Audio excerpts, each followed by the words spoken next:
আসসালামু আলাইকুম সম্মানিত দর্শক, আশা করি সবাই ভালো আছেন। আজকে আমরা যে বিষয়টা নিয়ে কথা বলতে যাচ্ছি সেটা নিছক কোনো রাজনৈতিক আলোচনা নয়, বরং একাত্তরের ইতিহাসের পুনরাবৃত্তির এক গভীর ইঙ্গিত।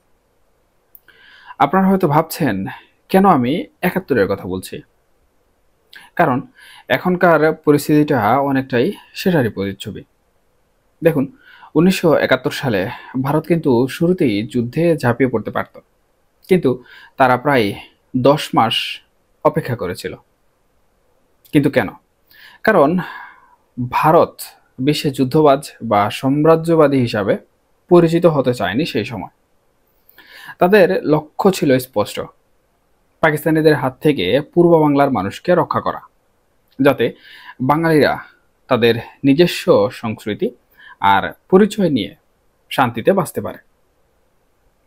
আমাদের এই ভূখণ্ডটা, যা ভারতের পেটের মধ্যে, 3 দিক দিয়ে ভারত আর একদিকে বঙ্গোপসাগর, এখানে শান্তি না থাকলে ভারতেও শান্তি থাকবে না, এটা ভারত খুব ভালো করেই জানে। তাই ভারত সবসময় একটা শান্ত এবং সুস্থির বাংলাদেশ চায়। সেই সময় অপেক্ষা করে তারা মুক্তিবাহিনীকে তৈরি করার সুযোগ দিয়েছিল। বিশ্বজুড়ে জনমত কিন্তু তারা তৈরি করেছিল। 2025 সালের ছবিটাও অনেকটা একই রকম। 1971 সালে কোটিরও বেশি উদ্বাস্তু বা শরণার্থী ভারতে গিয়েছিল। এবার হয়তো সীমান্তে আটকে যাওয়ায় তারা ভারত যেতে পারেনি, কিন্তু বাকি পরিস্থিতি অনেকটাই 71-এর মতো। তবে একটা বড় পার্থক্য আছে। আগে শত্রু ছিল পাকিস্তান, এবার তারা পরোক্ষভাবে এই দেশটাকে নতুন করে দখল করার লড়াইয়ে নেমেছে। ভারত এই সামরিক প্রত্যাঘাতের সিদ্ধান্ত নিতে আগের চেয়ে একটু বেশি সময় নিচ্ছে, 10 মাসের বদলেও 15 মাস। আর এই সামরিক পদক্ষেপের প্রথম ইঙ্গিত আমরা পেলাম গত অক্টোবরের 14 থেকে 15 তারিখে। ভারতীয় সামরিক গোয়েন্দা বিভাগের 4 জন অফিসার ঢাকায় এসেছিলেন জেনারেল ওয়াকারুজ্জামানের সঙ্গে লালমনিরহাট ও ঠাকুরগাঁয়ের পরিত্যক্ত বিমানঘাটি সরজমিনে দেখতে। এমন গুঞ্জন উঠেছে, তারা ভারতকে জানিয়েছে এই জায়গাগুলোতে জঙ্গিরা আস্তানা গেড়েছে এবং ভারতের বিরুদ্ধে নাশকতার প্রস্তুতি নিচ্ছে। এই সফরটা ভারত যতটা সম্ভব গোপন রাখতে চেয়েছিল, কিন্তু খেয়াল করুন, শেখ হাসিনার পতনের পর ইউনূস সরকারের আমলে চীন, পাকিস্তান, তুরস্কের সামরিক কর্তারা একাধিকবার এলেও ভারত কিন্তু এই প্রথমবার বাংলাদেশে এসেছে। কারণটা কিন্তু স্পষ্ট। ভারত বিরোধিতার জোয়ারে ভেসে এই সরকার ক্ষমতায় এসেছে, আর ক্ষমতায় আসার পরেও সেই বিরোধিতা কোনোভাবেই কমেনি, বরঞ্চ আরো বেড়ে গিয়েছে।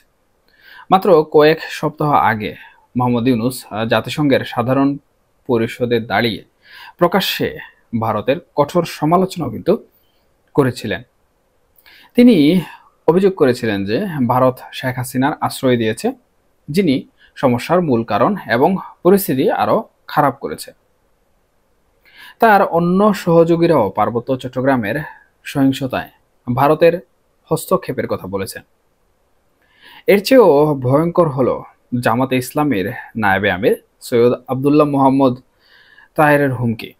তিনি 50 লক্ষ যুব সেনা নিয়ে ভারত দখল করে গাজাওয়াতুল হিন্দ প্রতিষ্ঠা করার হুমকি দিচ্ছেন, এটা ভারতীয়রা বলছে। এই পরিস্থিতিতে ভারত পরিষ্কার বুঝে গেছে তাদের শত্রু আর বাংলাদেশ নয়, শত্রু হলো বাংলাদেশের বর্তমান শাসক গোষ্ঠী।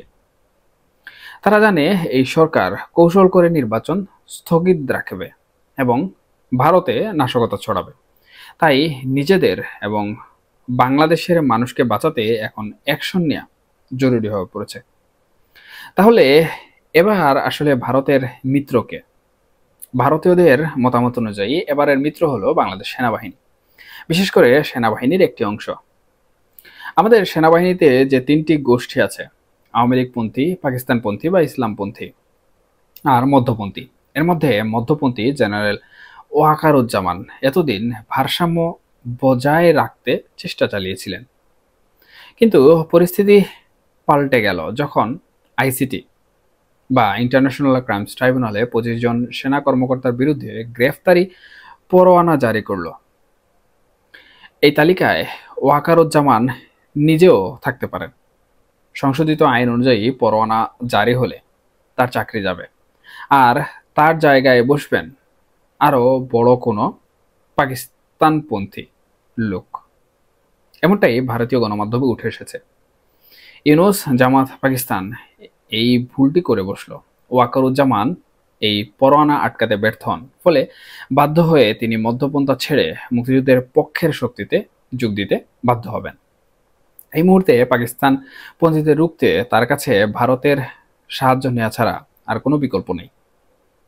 ডক্টর মোহাম্মদ ইউনূস তীব্র বিরোধিতা করলেও ওয়াকারুজ্জামান ভারতীয় সেনা অফিসারদের সফরের অনুমতি দিয়ে প্রমাণ করে দিয়েছেন ক্ষমতায় আসলে তিনি রয়েছেন, ডক্টর মোহাম্মদ ইউনূস নয়। তার পেছনে এখন ভারতের সমর্থন আছে। এখন থেকে আমরা পরিবর্তন দেখতে পাবো। খুব শীঘ্রই অপরাধ ট্রাইব্যুনালের বিচার প্রক্রিয়া নাকি থমকে যাবে, নির্বাচনের তারিখ ঘোষণা হবে এবং আওয়ামী লীগের উপর থেকে নিষেধাজ্ঞা উঠে যাবে। ভারতের নির্দেশে ওয়াকারুজ্জামান আওয়ামী লীগকে লেভেল প্লেয়িং ফিল্ড দিতেও বাধ্য হবেন। তবে ভারত একটি বার্তা স্পষ্ট করে দিয়েছে, জনগণের ভোটে নির্বাচিত যে দলই সরকার গঠন করবে তারা তাকে সমর্থন দেবে। আওয়ামী লীগ তাদের পরিচিত বন্ধু, কিন্তু নির্বাচন জিততে হলে তাদের নিজেদেরকেই অবশ্যই জিততে হবে। আরেকটা বড় স্বস্তির খবর হলো, আগামী দিন যদি আওয়ামী লীগ, ছাত্রলীগ বা সমর্থকরা রাস্তায় নামে, তবে ওয়াকারুজ্জামানের সেনারা কোনো দমনমূলক ব্যবস্থা নেবে না, কারণ সেই দমন পীড়নের অর্ডার দেওয়ার ক্ষমতা বর্তমানে ডক্টর মোহাম্মদ ইউনূসের হাতে নেই। পরিস্থিতি এখন পুরোটাই ঘুরে গেছে। অর্থাৎ এই প্রেক্ষাপট অনুযায়ী ভবিষ্যতে যখনই আওয়ামী লীগ রাস্তায় নামার চেষ্টা করবে, তখন তারা যে লেভেল প্লেয়িং ফিল্ড দরকার সেই লেভেল প্লেয়িং ফিল্ড পাবে। তবে এখানে অন্তর্বর্তীকালীন সরকার কিছুটা হলেও ট্রিকি অবস্থানে থাকবে, এবং সেই ট্রিকি অবস্থানের মূল কারণ হচ্ছে ডক্টর মোহাম্মদ ইউনূস বর্তমানে যে ক্ষমতায় রয়েছেন বা যে চেয়ারে রয়েছেন, সেই চেয়ার বাঁচানোর চেষ্টা।